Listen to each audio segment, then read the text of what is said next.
My story? Complicated. My story is getting kicked out of a Hindu village in Nepal for preaching the gospel. My story is teaching the Bible to high schoolers in Micronesia.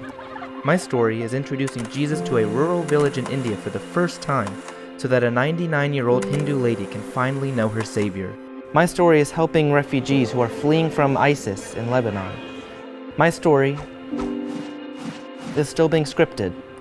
My mission will dictate its conclusion. My mission? Simple.